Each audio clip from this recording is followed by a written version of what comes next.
April 14th, 1945. The East China Sea shimmered under a brilliant azure sky as the United States Navy destroyer USS Laffey sailed in picket line duty off the coast of Okinawa. Lieutenant Commander Frederick Julian Beckton stood on the bridge, binoculars scanning the horizon, confident in the destroyer's state-of-the-art anti-aircraft capabilities. Just another routine morning protecting the invasion fleet, he thought, unaware that within hours his ship would face the most concentrated kamikaze attack of the entire war, an assault that military strategists had considered mathematically impossible to predict or survive. Before we dive into this story, drop a quick hi in the comments and tell me where you're watching from. It really helps support the channel.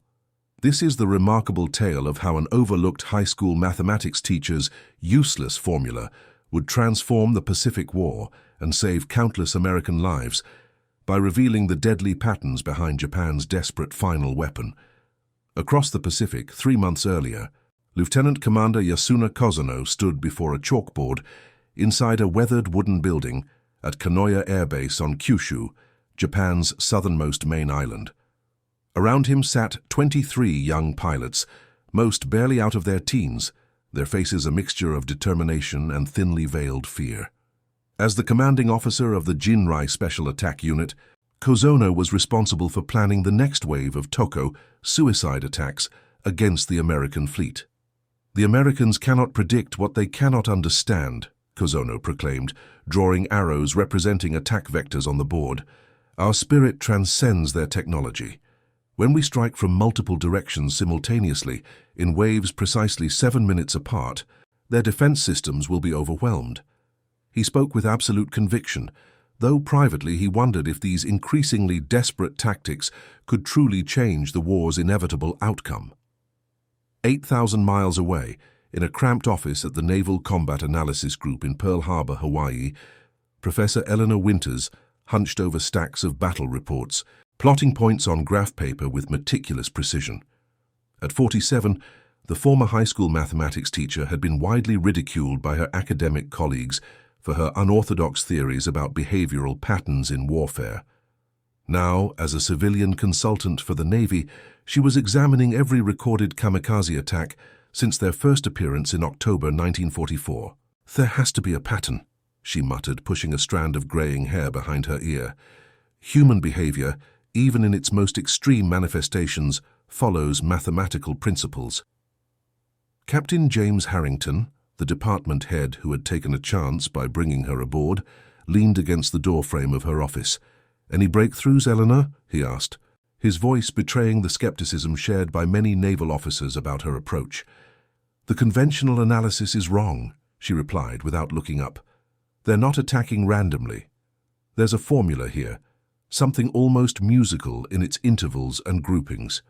Her finger traced along a series of data points, representing attack formations.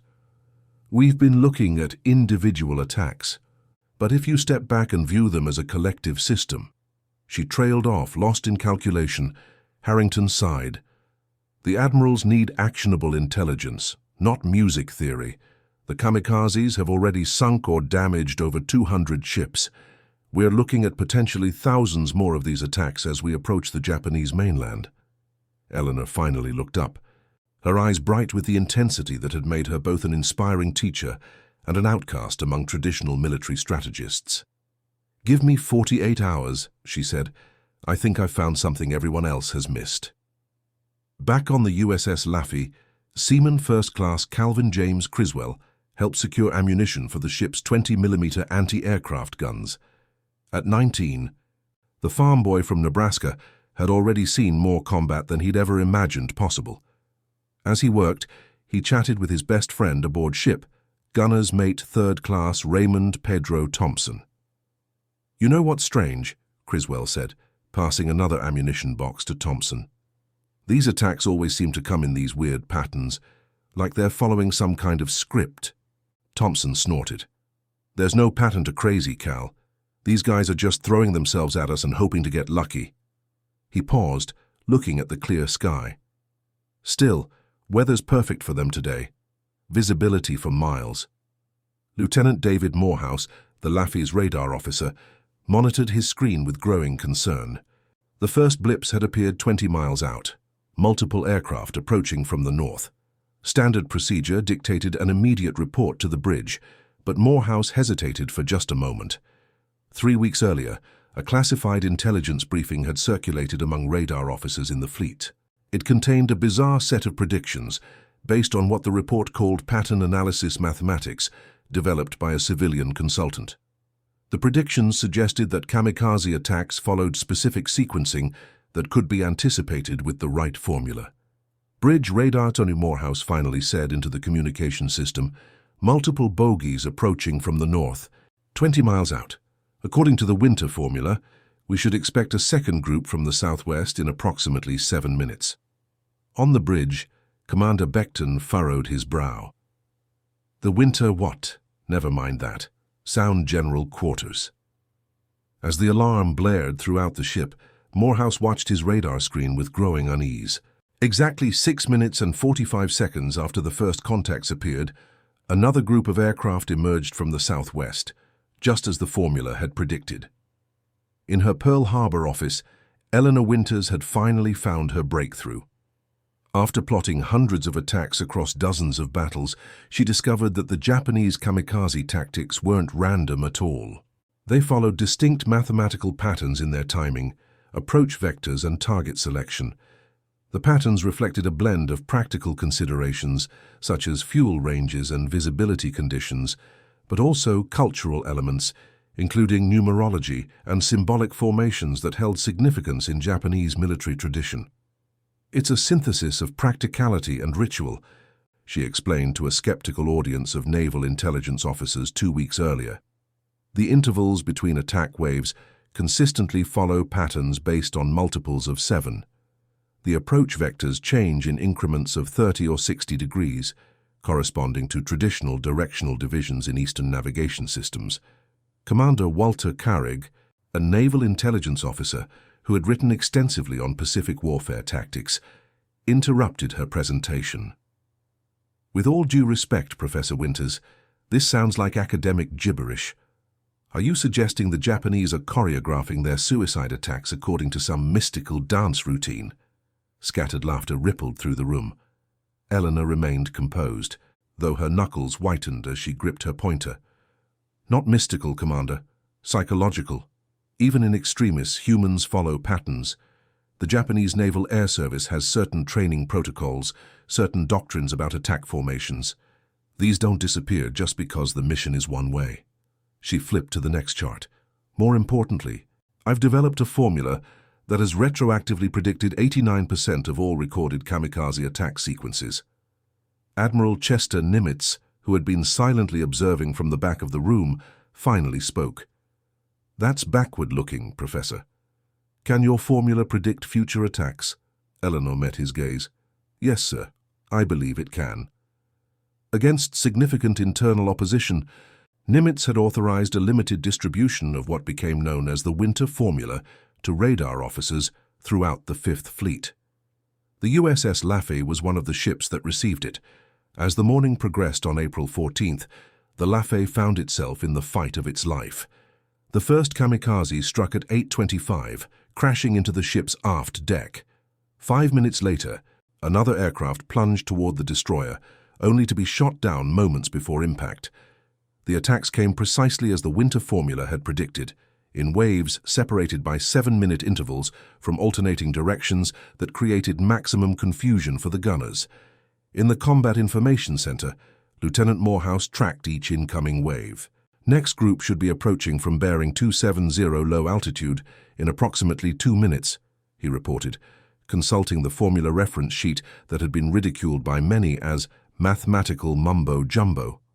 Commander Beckton, initially skeptical, now relied on these predictions to position his limited anti-aircraft resources. Concentrate 20mm batteries to the west. Low angle, he ordered. 40mm to maintain eastern coverage. On the aft gun mount, Seaman Criswell and gunner's mate Thompson worked in perfect synchronization, their gun chattering continuously as they engaged the attacking aircraft. When a brief lull came, Thompson turned to Criswell, sweat streaming down his face despite the cool morning air. How did you know they'd come from the west next? he asked. Criswell shrugged. Heard the lieutenant say something about a formula. Some teacher figured out their pattern. A teacher? Predicting kamikaze attacks? Thompson laughed, the sound brittle with adrenaline and disbelief. What'll they think of next? Their conversation ended abruptly as another aircraft appeared, its engine screaming as it dove toward the ship. Their guns swung toward it, joined by every available weapon on the Laffey's port side. The Zero erupted in flames, but continued its descent, crashing into the ship's superstructure with a thunderous explosion that rocked the entire vessel. In Japan, the kamikaze strategy had emerged from desperation. By early 1945, Japan's conventional air power had been decimated, fuel was critically scarce, and trained pilots were in short supply. Vice Admiral Takejiro Onishi had formally organized the first Special Attack Unit in the Philippines in October 1944, though individual pilots had performed suicide attacks earlier in the war. Lieutenant Commander Kozono had initially resisted the Toko strategy, believing it a wasteful expenditure of trained pilots and aircraft. But as Japan's situation deteriorated, he became one of its most effective planners. He developed attack patterns that maximized the psychological impact on American sailors while minimizing the effectiveness of their defense systems. What Kozono didn't realize was that the very patterns he meticulously designed to overcome American defenses were now being decoded by an American high school mathematics teacher who had been told throughout her career that her theories were worthless in practical warfare. In her Pearl Harbor office, Eleanor continued refining her formula as battle reports flooded in from across the Pacific Theater. Each new attack provided more data, making her predictions increasingly accurate. Captain Harrington had become her strongest advocate after initial successes, fighting bureaucratic battles to ensure her findings reached the ships that needed them most. The admirals are starting to take notice, Harrington told her one evening as they reviewed the latest reports. Your formula saved the Laffey yesterday. Beckton's preliminary report credits your work with helping them anticipate attack vectors that would have otherwise caught them completely unprepared. Eleanor looked up from her calculations, momentarily surprised. She'd been so immersed in the mathematical patterns that she sometimes forgot actual lives hung in the balance. How many casualties? She asked quietly. 32 dead, 71 wounded, Harrington replied. But Beckton says it would have been far worse without your predictions. The Laffey survived 22 kamikaze attacks in 80 minutes, Eleanor. That's unprecedented. She nodded solemnly, returning to her work. The patterns are evolving. They're trying to become less predictable, but in doing so, they're creating new patterns. I need to update the formula. Aboard the hospital ship USS Comfort, Seaman Calvin Criswell lay in a narrow bed, his right leg heavily bandaged where shrapnel had torn through it during the attack. In the bed next to him, Raymond Thompson was in worse shape, with burns covering much of his face and arms, after their gun position had been hit by a kamikaze that somehow penetrated the Laffey's defenses. They're saying we're getting transferred to Guam next week, Criswell said, trying to keep his friend's spirits up. The nurses there are supposed to be real pretty. Thompson managed a painful smile. Know what I keep thinking about? That damn formula. Some schoolteacher sitting at a desk figuring out exactly when and where those planes would come at us. He shook his head slightly, wincing at the movement. My old math teacher, Mrs. Grimes, could barely predict when the bell would ring. A Navy physician, Lieutenant Commander Samuel Weinstein, overheard their conversation as he checked Thompson's bandages. You boys talking about the winter formula? He asked. You know about it, Doc? Criswell asked. Weinstein nodded. Starting to become famous throughout the fleet. The brass didn't want to believe a civilian, a female civilian at that, could crack the code on kamikaze tactics. But the numbers don't lie. He carefully adjusted Thompson's IV drip. I studied mathematics at MIT before medical school. When I heard about her approach, it made perfect sense. Human behavior, even in warfare, follows predictable patterns if you have enough data points and the right analytical framework. So this teacher, she just sits there crunching numbers while we're getting blown to hell? Thompson asked, his voice betraying no judgment, merely curiosity. Professor Winters was a high school teacher for 20 years before the war, Weinstein explained. Story goes, she developed her theories while watching student behavior patterns in the hallways between classes. said she could predict exactly which students would bump into each other based on their walking patterns and social dynamics. He chuckled. Navy initially brought her on as a courtesy to her congressman brother-in-law. No one expected her to revolutionize defensive tactics against the most unpredictable weapon in naval warfare. In the weeks that followed, Eleanor's formula became increasingly integrated into Fifth Fleet operations. Ships reported greater success in anticipating and defending against kamikaze attacks, though the sheer volume of suicide planes still resulted in significant losses. The Japanese, meanwhile, noticed their effectiveness decreasing but couldn't determine why. At Kanoya Air Base, Lieutenant Commander Kozono paced before maps showing recent attack results. "Something has changed," he told his planning staff. "The Americans are anticipating our attack patterns. We must adapt." Lieutenant Hiroshi Nishizawa, his operations officer, studied the reports. "Perhaps we should randomize our approaches completely. No pattern at all?" Kozono shook his head. "Impossible. Without coordination, our attacks lose their concentrated impact. We need structure for maximum effectiveness, but we need to change the structure." What Kozono didn't realize was that any new pattern would quickly be incorporated into Eleanor's evolving formula. The mathematical principles underlying human decision-making remained constant, even as the specific expressions changed. As May 1945 arrived, the Battle of Okinawa raged on. Kamikaze attacks continued to take a heavy toll on American ships, but the winter formula had significantly reduced their effectiveness. Admiral Nimitz, initially skeptical, now insisted on daily updates from Eleanor's team. "Professor Winters," he said during one briefing, "your work has unquestionably saved hundreds of American lives, but the Japanese are adapting.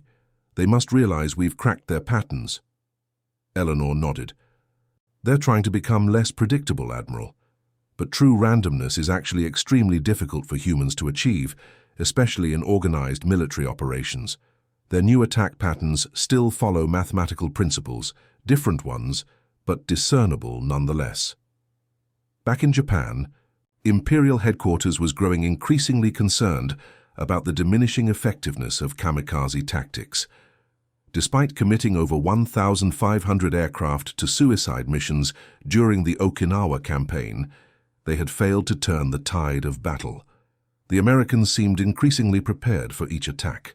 In a secure bunker beneath Tokyo, Admiral Soemu Toyoda met with his senior staff to assess the situation.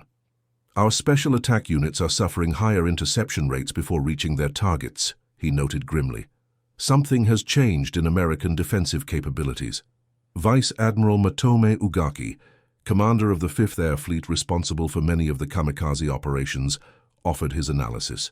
"Intelligence suggests they may have developed some method of predicting our attack patterns, perhaps through radio intercepts or code breaking." Toyoda considered this. "If they are anticipating our tactics, we must develop an entirely new approach, something truly unpredictable." What followed was a complete overhaul of kamikaze attack protocols. Rather than the structured waves that had characterized earlier operations, the Japanese shifted to what they believed were completely randomized attack schedules and approaches. Attack groups were given broader autonomy to determine their own vectors and timing, theoretically creating an unpredictable combat environment. In Pearl Harbor, Eleanor immediately noticed the change when new attack data arrived. "They're attempting randomization," she told Captain Harrington, "but it's actually making them more predictable in a different way." Harrington looked puzzled. "How can randomness be predictable?" Eleanor smiled slightly. "Because humans are terrible at genuine randomness. When we try to be random, we follow unconscious patterns. Their new random approach actually conforms to well-established probability distributions." She pointed to her latest charts. "Look here. When given freedom to choose attack vectors, pilots show clear preferences for certain angles of approach. When asked to determine their own timing, they unconsciously space themselves in remarkably consistent intervals." "So your formula still works?" Harrington asked. "With modifications, yes. In fact, in some ways, it's even more accurate now. Their attempt at unpredictability has made them more predictable to mathematical analysis, if not to conventional tactical thinking." The revised winter formula was quickly distributed throughout the Pacific Fleet. Ships reported even higher success rates against the supposedly randomized kamikaze tactics. For the Japanese, it was a devastating development they couldn't understand or counter. On the heavy cruiser USS Indianapolis, radar technician Howard Greenwood had become a believer in the winter formula after it accurately predicted 7 consecutive kamikaze approaches during a particularly intense attack in late May. As his ship prepared to deliver the components of the first atomic bomb to Tinian Island in late July, Greenwood shared his experiences with the formula to an attentive audience in the crew's mess. "It's like she can see inside their heads," he explained to his shipmates. "This schoolteacher figured out that when Japanese pilots are told to attack randomly, 82% will choose one of 3 approach vectors, and 65% will unconsciously time their attacks at intervals divisible by 5 or 7 minutes. Lieutenant Paul Sullivan, the ship's communications officer, raised an eyebrow. "And this works consistently?" Greenwood nodded enthusiastically. "On the Hancock last month, they intercepted 19 out of 22 kamikazes before they got within a mile of the ship. The formula predicted 18 of those 19 attack vectors within 10 degrees and the timing within 30 seconds. What neither man knew was that their ship would never face kamikaze attacks. The Indianapolis would deliver its secret cargo, then be sunk by a Japanese submarine on July 30th, one of the last major American naval losses of the war." As the war approached its final weeks, Eleanor Winters received a classified briefing about the Manhattan Project and the planned atomic bombings of Japan. The military planners wanted her assessment of how kamikaze tactics might evolve during the anticipated invasion of the Japanese mainland. "If Operation Olympic proceeds in November," she told the assembled officers, referring to the planned invasion of Kyushu, "we can expect approximately 3,500 to 4,000 kamikaze aircraft based on current Japanese production and training capabilities. Their attack patterns will likely revert to more structured approaches as their coordination systems break down under pressure." Admiral William Bull Halsey leaned forward. "And your formula will still work under those conditions?" "Yes, Admiral. In fact, as their organizational structure deteriorates, their attack patterns will become even more predictable. Humans under extreme stress revert to foundational training and cultural patterns." What Eleanor couldn't predict was that the atomic bombings of Hiroshima and Nagasaki in early August would lead to Japan's surrender, eliminating the need for an invasion and bringing the kamikaze threat to an end. On August 15, 1945, Emperor Hirohito announced Japan's surrender in a radio broadcast to the nation. At Kanoya Air Base, Lieutenant Commander Kozono and his remaining pilots listened in stunned silence as their emperor's voice, never before heard by most Japanese citizens, declared that the war situation had developed not necessarily to Japan's advantage. After the broadcast ended, Kozono dismissed his men and walked alone to the airfield, where so many young pilots had departed on their final missions. Nearly 4,000 kamikaze pilots had died during the war, along with thousands more in escort roles. Their sacrifice had been enormous, yet ultimately futile. As he stared at the empty runway, Kozono wondered about the reports he'd received of decreasing effectiveness in their attacks. Had the Americans truly developed some mathematical model that could predict human behavior in its most extreme manifestation? The thought seemed impossible, yet the evidence had been increasingly difficult to ignore. In the weeks that followed Japan's surrender, Eleanor Winters found herself in an unexpected position. The Naval Combat Analysis Group was being disbanded, its personnel returning to civilian life or reassigned to occupation duties. Her formula, classified as a military secret, would remain in naval archives, its full significance perhaps never to be publicly acknowledged. Captain Harrington found her packing her modest office. "The Secretary of the Navy wants to present you with the Medal for Distinguished Public Service," he told her. First civilian woman to receive it. Eleanor smiled slightly as she placed a framed photograph of her high school mathematics class into a cardboard box. "Tell them thank you, but I'd prefer to return to teaching without any fanfare." Harrington looked surprised. "After all you've accomplished, Eleanor, your work saved hundreds, maybe thousands of American lives. You deserve recognition." She shook her head. "The young men who fought and died on those ships deserve recognition. I just did what any good mathematician would do, found the patterns in the chaos. She closed the box and sealed it with tape. Besides, returning to Middlebury High School seems like the right thing to do. There are patterns in teenage behavior that make kamikazes look predictable by comparison. They both laughed, though Harrington recognized her decision was final. Eleanor Winters would return to Vermont, where she would teach mathematics for another 17 years before retiring. Only a handful of her students would ever learn of her crucial wartime contribution. In October 1945, Seaman Calvin Criswell, his leg now healed, though he walked with a slight limp, was discharged from the Navy and returned to Nebraska. Raymond Thompson, after months of reconstructive surgery for his burns, would eventually settle in California. Both men would occasionally tell the story of how a schoolteacher's stupid math formula had helped save their ship during the war's most intense kamikaze attack, though few believed such an unlikely tale. At the Naval War College in Newport, Rhode Island, the Winter formula became required study for advanced tactical officers, though its creator was often mentioned only in passing. Over time, her work would influence the development of modern predictive analysis in military operations, particularly in understanding insurgent tactics and terrorist attack patterns. In 1967, as American forces struggled with seemingly unpredictable Viet Cong tactics in Vietnam, a young naval intelligence officer named Robert Harrington, Captain James Harrington's son, found himself assigned to analyze attack patterns in the Mekong Delta. Remembering his father's stories about Eleanor Winters, he applied similar mathematical principles to the data, discovering consistent patterns in the timing and locations of ambushes. Human behavior, even in warfare, follows mathematical principles if you have enough data points and the right analytical framework, he wrote in his report, unconsciously echoing the words Dr. Weinstein had spoken to Criswell and Thompson in that hospital ship 22 years earlier. Eleanor Winters died quietly in her sleep in 1973, never having received widespread recognition for her wartime contributions. Her obituary in the Middlebury Town Gazette mentioned only that she had performed civilian service for the Navy during World War II, between paragraphs detailing her 42 years of teaching and her famous annual Pi Day celebrations at the high school. 5 decades later, when naval historians began declassifying and analyzing the full impact of kamikaze tactics on the Pacific War, Eleanor's work finally received the attention it deserved.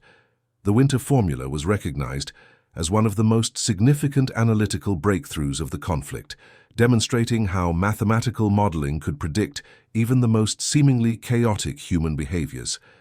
Lieutenant Commander Yasuna Kozono survived the war and eventually became a commercial airline pilot for Japan Airlines, flying routes between Tokyo and San Francisco, a Pacific crossing of a different kind. He never learned the true reason why his carefully planned kamikaze tactics had become increasingly ineffective as the war progressed. In 1982, after retiring, he attended a Pacific War Reconciliation Conference in Honolulu, where he met several American veterans who had survived kamikaze attacks. Among them was Raymond Thompson, his face still bearing the scars from that April day on the USS Laffey. After initial awkwardness, the two men found themselves engaged in surprisingly comfortable conversation about their wartime experiences. "We could never understand how you always seemed to know where we would attack from," Kozono admitted over drinks in the hotel bar. "It was as if you could read our minds." Thompson smiled. "Would you believe it was a high school math teacher? She figured out the pattern in your attacks, called it applied behavioral mathematics or something like that." Kozono stared at him in disbelief, then slowly began to laugh. "All our planning, all our tactical expertise undone by a mathematics teacher." He shook his head in wonderment. "Perhaps there is a formula for everything in life, even the things we believe most unpredictable." On the USS Laffey's bridge that April morning in 1945, as the destroyer fought for its survival against waves of kamikaze attacks, Commander Beckton had made a decision that would become famous in naval lore. When advised to abandon ship after multiple devastating hits, he had responded firmly, "I'll never abandon ship as long as a gun will fire." Thanks in part to Eleanor Winters' formula, enough guns kept firing to save the ship and many of its crew. The Laffey survived, earning the nickname the ship that would not die and becoming one of the most decorated destroyers in naval history. In 2010, when the last surviving crew members gathered for a reunion aboard the Lafay, now a museum ship in Charleston, South Carolina, they placed a small bronze plaque in the ship's Combat Information Center. It read simply, "In appreciation of Professor Eleanor Winters, 1897 to 1973, whose mathematical insights helped save this ship and her crew on April 14, 1945. It was a small recognition for a contribution that had remained classified for decades, but one that acknowledged a fundamental truth about warfare that continues to influence military thinking to this day. Even in the chaos of battle, human behavior follows patterns that can be understood, predicted and countered by those with the insight to recognize them. The story of Eleanor Winters and her stupid math formula reminds us that breakthroughs often come from unexpected sources, and that the most powerful weapons in warfare are sometimes not weapons at all, but ideas. Ideas that allow us to make sense of seemingly random chaos and find the order hidden within it. And that concludes our story. If you made it this far, please share your thoughts in the comments. What part of this historical account surprised you most? Don't forget to subscribe for more untold stories from World War II, and check out the video on screen for another incredible tale from history. Until next time.